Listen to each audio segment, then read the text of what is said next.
Hello सब लोग मेरे चैनल में आपका फिर से स्वागत है। तो आज की कहानी शुरू करते हैं दोस्तों। महेंद्र दीवान की ये कहानी है। उसने बीआई तक का अभ्यास किया हुआ था और वो उत्तर प्रदेश का रहवासी था। स्वभाव में मिलनसार होने के कारण मैं बहुत ही जल्द दोस्त बना लेता हूँ। फेसबुक पे मुझे एक दोस्त मिला। उसने मुझे मुंबई घूमने के लिए आमंत्रित किया। मुझे पहले से ही मुंबई जाने की बहुत ही इच्छा थी, इसलिए मैंने मुंबई जाने का पक्का किया। लेकिन मुझे नहीं पता था कि मेरी ये छुट्टियां बहुत ही भयानक तरीके से खत्म होगी। आज भी मैं उस खाकी कपड़े पहने हुए भूत के बारे में सोचता हूँ तो मेरे मुंह में से चीख निकल जाती है। मुंबई में मेरे दोस्त प्रतीक ने रेलवे स्टेशन के पास वाला घर पे मुझे रहने के लिए जगह दिया। 10 दिन की छुट्टियों में जुहू, चौपाटी, महालक्ष्मी मंदिर, गेटवे ऑफ इंडिया देखने का नक्की किया। प्रतीक नौकरी करता था, इसलिए उसके पापा को दोपहर का खाना देने जाने को मैंने मदद करने का नक्की किया।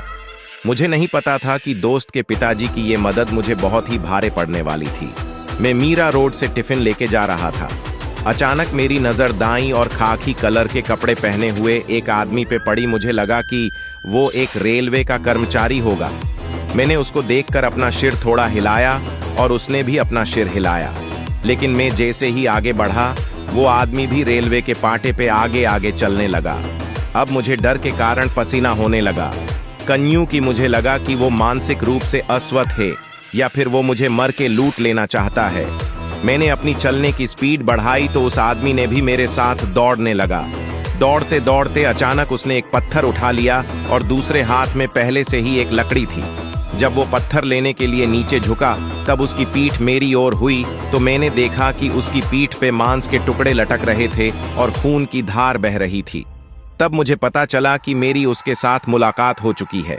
अचानक ट्रेन की सीटी बजी और सीटी बजने के साथ ही उस आदमी ने चीखें निकली मेरे पर। मेरे तो रूह तक खड़े हो गए और मैं कुछ भी सोचे बिना टिफिन फेंक के जोर से दौड़ने लगा।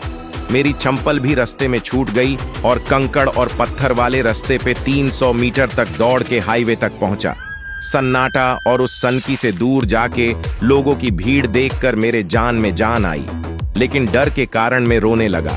मेरी सांसें इतनी तेज चल रही थीं, थकान के कारण मैं उस हाईवे पे बैठ गया।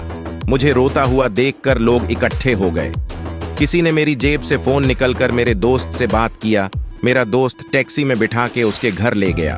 प्रतीक के पिताजी ने मुझे उस रेलवे ट्रैक के पास भटकता हरिया नाम के भूत की दुर्घटना वाली बात बताई। उन्होंने बताया कि हरिया एक रेलवे कर्मचारी था।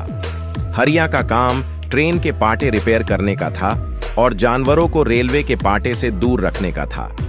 हरिया खुद का काम पूरा लगन और मेहनत से करता था। एक दिन एक जानवर का पैर रेलवे के पाटे में फंस गया था।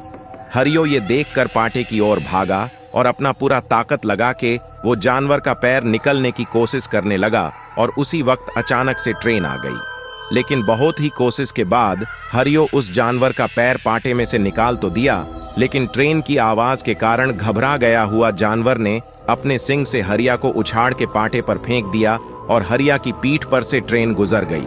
शायद यही कारण से हरिया ट्रेन के पाटे से गुजर रहे हर एक व्यक्ति को ट्रैक से दूर भगा रहा है। और बहुत बाद दोपहर में जानवर उस जगह पे जाके जोर जोर से चीख रहे हैं। शायद उनको भी डरा के हरियो रेलवे पाटे से दूर भगाना चाहता है ताकि किसी के साथ उसके जैसी दुर्घटना ना हो। 10 दिन की छुट्टियां 4 ही दिन में पूरी करके मैं ट्रेन के बदले बस से वापस अपने गांव चला गया। हरिया का भूत शायद अच्छे इरादे से लोगों को डरा रहा होगा, लेकिन उसको देखने का मेरा अनुभव मुझे आज भी डरा देता है। दोस्तों, आपको यह कहानी कैसी लगी? लोगों को यह कहानी कैसी लगी? कृपया कमेंट करके जरूर बताएं। ऐसी और भी कहानियां सुनने के लिए सब्सक्राइब करना ना भूलें।